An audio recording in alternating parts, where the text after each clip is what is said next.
Hai guys, selamat datang kembali di channel YouTube Terbanyak ID ya. Kata expired atau kadaluarsa, kita tahu kata ini biasa digunakan untuk makanan, mungkin juga beberapa untuk barang. Kalau kamu tahu, tembok juga bisa expired loh. Iya, inilah tembok perbatasan negara Cina dengan negara Cina. Tapi setidaknya hingga sampai tanggal 1 Juni tahun 2047, itulah batas expired tembok atau perbatasan ini. Secara sejarah dan letak geografi seperti itu adanya. Tapi untuk sekarang, di balik tembok ini adalah kota Hong Kong dengan pemerintahannya sendiri. Menjadikan Cina satu negara dengan dua sistem pemerintahan. Hal ini memunculkan banyak pertanyaan. Ada apa sebenarnya antara Hong Kong dengan Cina?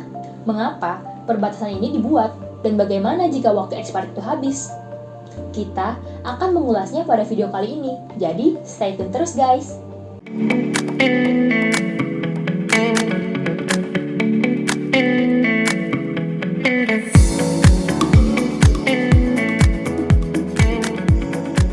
Berbicara antara Hong Kong dan Cina, serta asas satu negara dua sistem.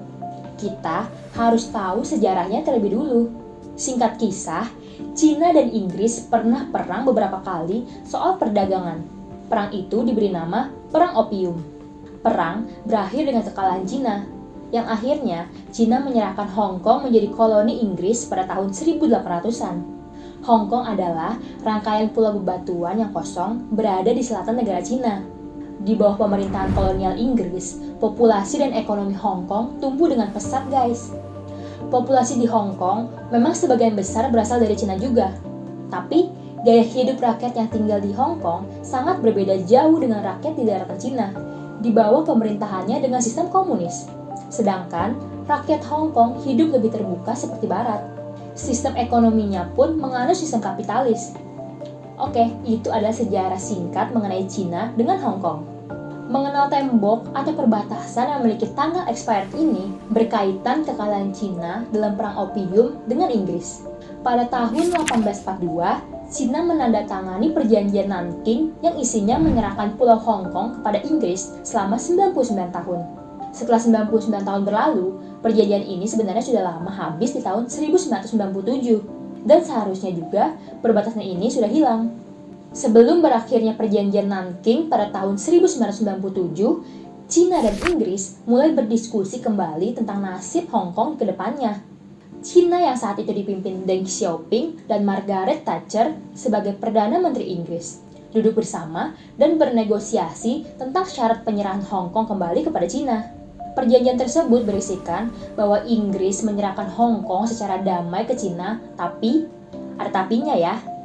Tapi Hong Kong tetap mempertahankan gaya hidup mereka, sistem hukum, sistem ekonomi. Have freedom of speech, freedom of press, freedom of association. These are fundamental freedoms, freedom of religious worship. Dan Cina menyetujui persyaratan itu.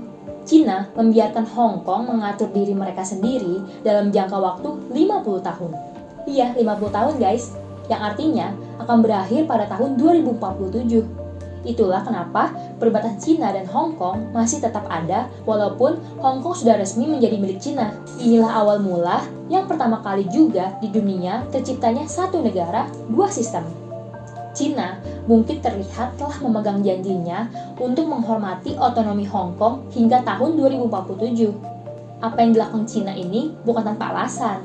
Yang harus kalian pahami adalah Hong Kong merupakan salah satu kota di Cina yang sangat produktif dari segi ekonomi.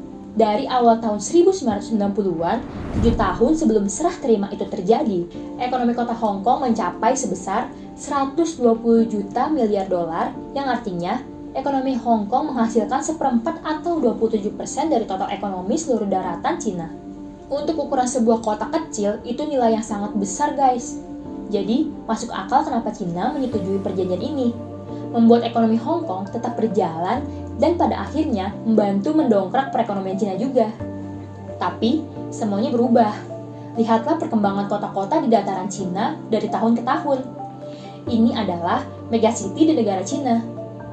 Dan ya, roda berputar guys. Kota-kota di Cina ini akhirnya melampaui Hong Kong dalam segi ekonomi.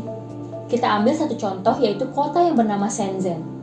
Shenzhen, contoh yang cocok, salah satu kota di Cina yang berkembang pesat. Kota ini bersebelahan langsung dengan Hong Kong. Shenzhen sebelumnya adalah desa nelayan yang kecil dengan penduduk yang hanya 30.000 jiwa. Kini, hanya dalam waktu kurang lebih dari 20 tahunan, desa kecil ini berubah menjadi kota besar yang produktif. Penggerak ekonomi yang berpenduduk 10 juta jiwa. Seperti yang aku bilang sebelumnya, Hong Kong yang pada tahun 90-an menyumbang 27% GDP untuk Cina, kini turun hanya sebesar 3%. Hong Kong yang pada awalnya menjadi penggerak ekonomi Cina dan disebut-sebut sebagai pintu gerbang ke dunia luar, sekarang hal itu sudah tidak berlaku lagi. Sampai sini kalian paham kan? Oke, selanjutnya, tanggal 1 Juni tahun 2047, tanggal kadaluarsa perjanjian itu memang masih lama. Yang jadi pertanyaan, saat ekonomi Cina telah maju dan menjadikan Cina salah satu negara adidaya, apakah mereka masih menghormati hak otonomi Hong Kong? Iya, Cina masih menghormati hak otonomi Hong Kong, tapi mungkin tidak sepenuhnya lagi. Sekarang, pemerintah Tiongkok mulai memasukkan pengaruh negaranya di Hong Kong. Dalam beberapa tahun terakhir, siaran berita sore di Hong Kong dimulai oleh lagu kebangsaan Tiongkok, menampilkan video promo tentang kebudayaan, adat istiadat Tiongkok ke masyarakat Hong Kong. Pesannya jelas, Hong Kong adalah bagian dari Tiongkok. Tiongkok ingin menumbuhkan kembali nasionalisme warga Hong Kong yang selama ini berada di bawah pengaruh kolonialisme Inggris. Pada tahun 2014, mungkin Cina melangkah melewati batas. Pemerintah Cina mencoba mengendalikan siapa yang mencalonkan diri pada pemilu di Hong Kong. Ini membuat rakyat Hong Kong marah, merasa Cina telah mencampuri proses demokrasi mereka. Hingga saat ini, gesekan masih terus terjadi, ketika Cina masih terus berusaha menanamkan sedikit demi sedikit pengaruhnya di sendi kehidupan masyarakat Hong Kong. Pertanyaan terakhir yang belum terjawab, bagaimana jika waktu expired itu habis? Akankah Hong Kong akan sepenuhnya memegang sistem pemerintahan satu partai Cina, atau mungkin tetap menerapkan sistem satu negara dua sistem seperti sekarang? Belum ada yang tahu pasti bagaimana nasib ke depannya. Yang pasti, tahun 2047 akan menjadi sejarah besar bagi bangsa ini. Bagaimana menurut kalian tentang sejarah dua bangsa yang terpisah ini? Tulis pendapat kalian di kolom komentar ya. Jangan lupa subscribe-nya ya, agar kami bisa terus menghadirkan konten-konten yang menghibur serta bermanfaat. See you!